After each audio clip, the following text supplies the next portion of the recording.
Romilly, Madew, CEO of Infrastructure Australia. Welcome to Western Sydney Unfiltered. Thanks for joining us. Thanks very much. I'm looking forward to the discussion. Infrastructure, probably outside of social distancing, has probably been the big buzzword during this pandemic. Often been spoken about as the key to our economic bounce back. Being portrayed in some way as a bit of a silver bullet. Is it right to have that sort of expectation?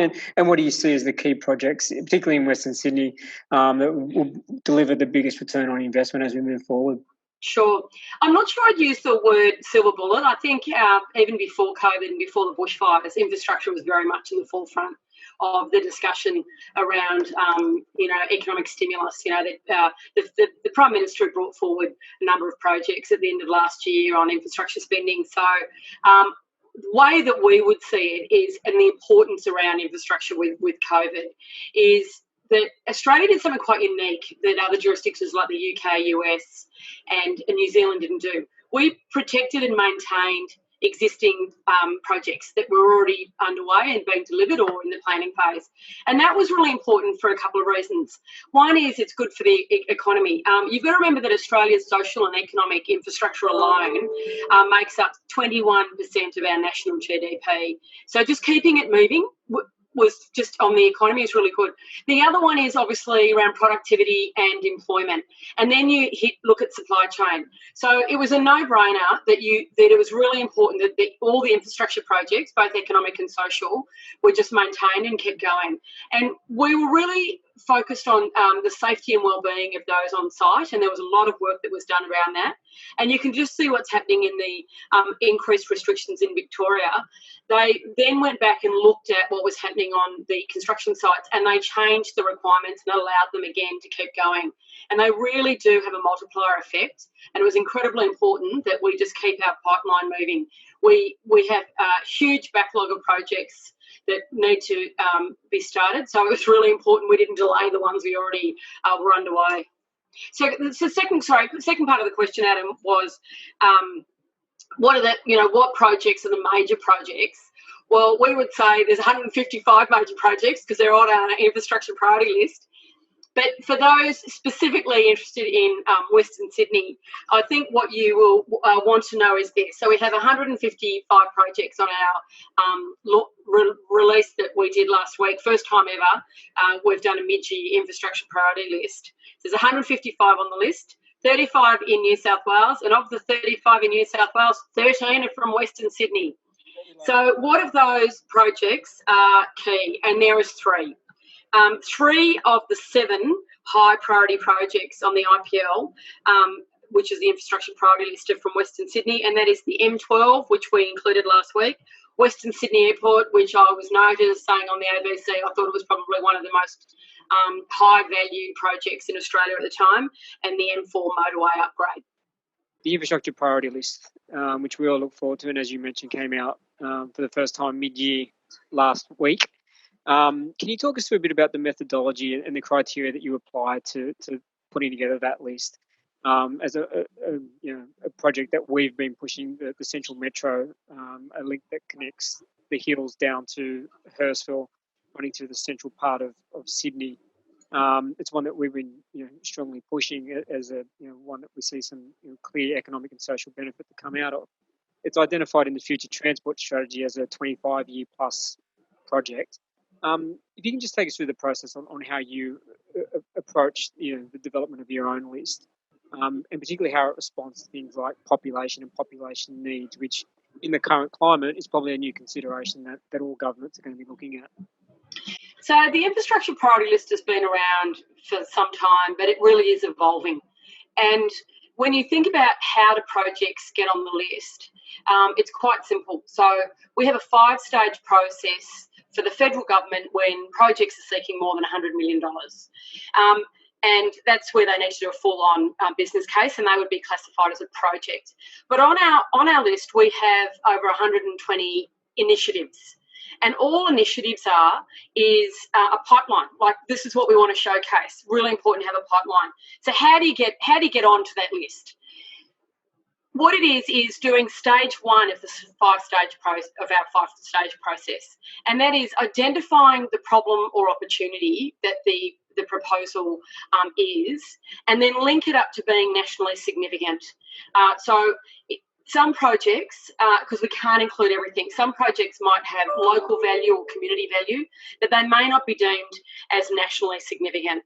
And obviously nationally significant would mean different things for different jurisdictions. If we were talking about Tanami Road in Northern Territory or Metronet in Western Australia, that would be very different to what we would consider when we're looking at Western Sydney. And Western Sydney, has a raft of issues, including congestion, capacity, the quality of current infrastructure, and more importantly, population growth. So then what do? So we look at the proposal that comes forward as an initiative for the infrastructure priority list, and we look at what is it solving, and has the work been done, and can it be proved that it's solving something, and will it have value, and does it have strategic fit, economic, social and environmental? What are the deliverability possibilities? But it really is just way up front is we're looking at just stage one is articulate what the problem or the opportunity is. And so I'll give you an example, I think, which is relevant because it's a Western Sydney one and we included it earlier this year. We included in February the South Creek Integrated Land Use and Water Cycle Management as an initiative. So this is what I was saying about the initiative is putting it on. So why did we put it on? Well, it's all about sustainable water and land use practices, which is very significant opportunity and important to get right for the success of Greater Western Sydney. And the South Creek catchment is the hottest, driest and least treated area of Sydney. So there you go. It's identified the problem, it's identified the opportunity, and we included it on the IPL. I'm glad you mentioned South Creek. Now, prior to your current role with IA, you were head of the Green Building Council Australia, where you oversaw a lot of reform when it came to developing a more sustainable approach to property. A lot has been spoken about using this current situation to embed a more green approach to the development of our cities. Is that an ambition that you're working towards, and how realistic is that? It's really interesting coming from property and construction and moving into infrastructure and looking at the differences in the approach to sustainability by the two sectors, property and construction and infrastructure. Property and construction is a lot more mature and the market has been doing it for a really, really long time, whereas infrastructure is a different market and it's driven by different models. So the issue for infrastructure is, if you look at social and economic infrastructure, a lot of it is driven by government. There is no consistency across Australia when it comes to a sustainability approach. However, what has changed in the last 2 years is this. All the state and territory jurisdictions have now set down a target for their carbon. Most of them have done a 2050 zero emissions target, for instance, which is quite common around the world. That then has a flow down effect and an impact on sorry, I should go back. When I'm looking at the targets, it's 2030 to 2050. It's dependent on what the jurisdiction is trying to achieve. And a lot of them are doing, like for property, they've just said 2030, we can do that. Infrastructure may be a bit longer. What are the opportunities in sustainability for infrastructure? Well, there are many. The fact that the jurisdictions now have set targets, they're all looking at sustainable development goals, will really drive a change in the thinking in infrastructure.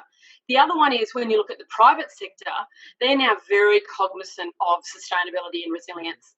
Then add on top of that, and our infrastructure priority list in earlier in the year very much had a resilience focus. Why? Because we were dealing with the drought last year, we then had bushfires around Christmas, and now we're dealing with a pandemic. All would be classified as how resilient is our infrastructure. So it's really, it's been a great time for me to leave the Green Building Council and come to IA, because this shift and focus on sustainability and resilience really came out last year in the 2019 Infrastructure Australia audit. We're working really closely and taking a collaborative approach with working with the jurisdictions on research, scenario planning, what does it look like? And the other thing that's really important is, the most important, how do we embed this in the planning phase? You can't add it on to a project, especially infrastructure projects, which are multi-million-dollar projects. How do we get resilience and sustainability included in that planning phase? And there is a lot of work, including what we're doing with our assessment framework, on looking at what does that look like, and how can we move the sector along in that focus. And it's Yeah. definitely started. It's not a standing start. Sector is very aware of it, and there's a lot of work being done.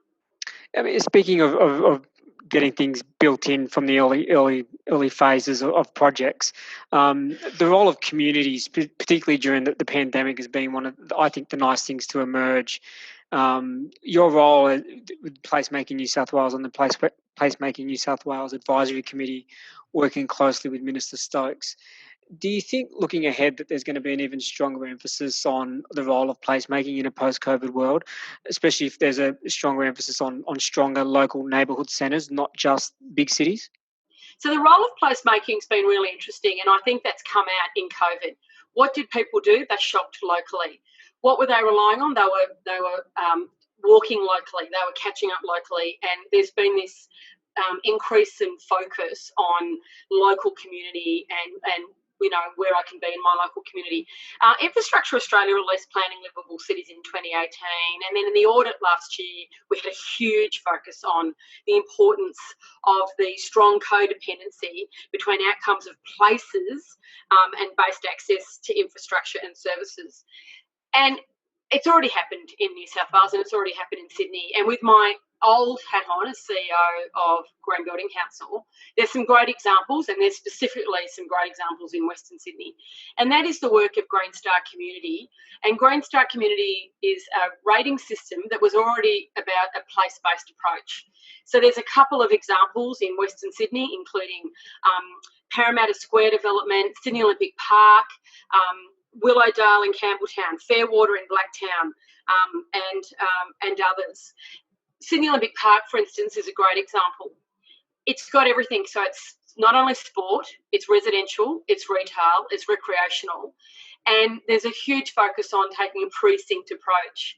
And then where does that fit within its community? So I think there's some great case studies already in Western Sydney. I think that thinking has already happened, especially when you look at the Greater Sydney Commission. They're very focused on place-based approach. The important thing is, though, is to maintain that, to ensure that we, with any major developments coming through or any master plans being developed, that we actually continue to take that approach, because it is the new way. It's not, I shouldn't say the new way of thinking, but it's the way we should be thinking. Yeah, 100% agree. We typically wrap up these sessions, Romilly, with a bit of a delve into your personal life, how you're coping personally with COVID.